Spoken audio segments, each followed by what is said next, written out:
Here we go. Well, first of all, I just want to congratulate you on this role and on this film because it just moved me so much. I really, really enjoyed it. And I want to ask you, because the chemistry between you and Steve Zahn, Jennifer, how do you know when it's going to work? You don't. You're just going, God, I hope it works. This was just luck. I mean, Steve, we just were instant. It was absolute, like, mutual admiration society. We just loved each other. Loved.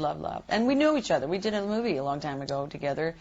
And although we didn't work together that much in that time, but we had ball then.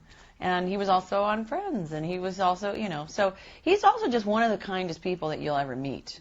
I don't know if he like oozes kindness and sincerity, and it helps for, I always think I'm always as good as the actor I'm working with, and he really just, he's right there. It's present. It's all right here. You don't have to like sit there and go, oh, I got to work hard to get something out of this guy or the girl or whatever, or to pull it out of myself, because acting is just sort of, it's for me, it's so I don't have any kind of method. I don't have any kind of, tools, really. I just kind of go off of what's happening. Yeah. I mean, I have a woman that I work with, Lee, who's an amazing acting coach, and we explore and talk and break down, and then I just throw it all away. Wow. Put it in a little filing cabinet in my head. And then every once in a while I have to go, bloop, there, okay, right. But you must get so many scripts. I mean, you have so many big ones coming out. Marley made a whole bunch of other stuff. And then it's lovely to see you in this environment. And then you take this on also as an executive producer. What really just moved you about this script so much? Oh, because they're like those little engines that could, they're kind of like, this needed it. It just needed, I worked on the script a lot with Steven. We kind of really broke, because there was a lot of that.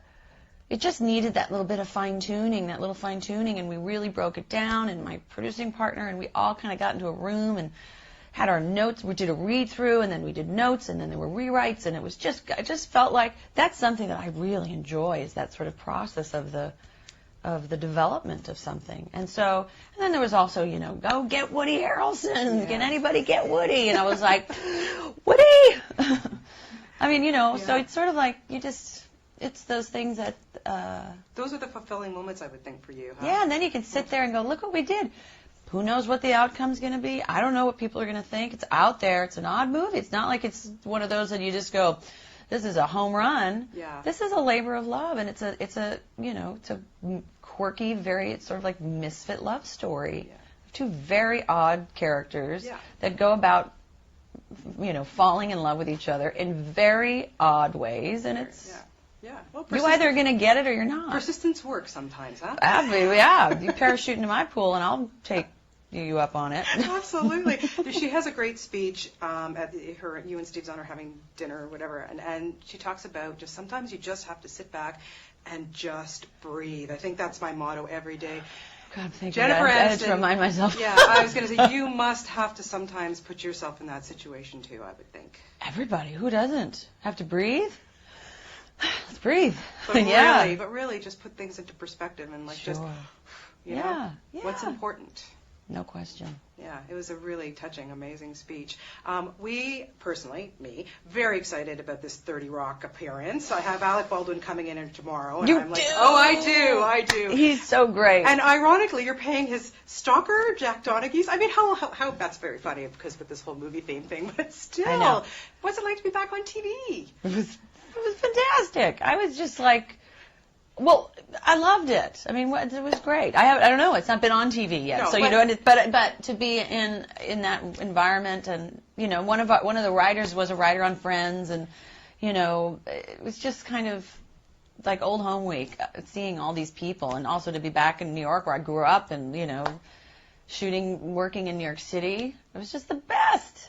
It's out there. Yeah, it's the best show. I said to them, there's moments in this where I was like, I feel like I should just be illustrated. I don't know if I could ever act this big in my life. But playing off Alec Baldwin, wow. Oh, it's a dream. He's dreamy. Have you ever wondered when you went to a hotel room or motel room, whatever, I don't know if I can really see you in a motel, but anyway, have you ever wondered who buys these pictures? Who buys these well, pictures? I played one on, not TV, but in film. I know, I love that. It's like I sell motel art. You always wonder, like, where does this come from? And why? You know, especially, we have a good example right behind us, Yes, but we we do. won't bring that to attention. Yeah. Very, very strange. So we're gonna see more from you in terms of the producing and that aspect of it, and what's Yes, really just turning you on right now. Right now, I have got an amazing partner. She's been my dear friend for 20 years. We when Plan B was in its beginning stages, it was her and a bunch of us, and now we're on our own, and it is, we have about 6 amazing projects that we are in, 2 that we're really close, that one is at DreamWorks and one's at a couple at Universal. And so, again, it's just been like, it's just fun. Well, it's good just for great. you. It's always great to talk to you. And, we'll be talking to you on Senator's Wife and all the other millions of films you have. But congratulations on this, because it really just is fantastic. That means a lot. Best of luck to you. Thank you very much. Oh, you're so welcome. Thank you for coming by. Thank you.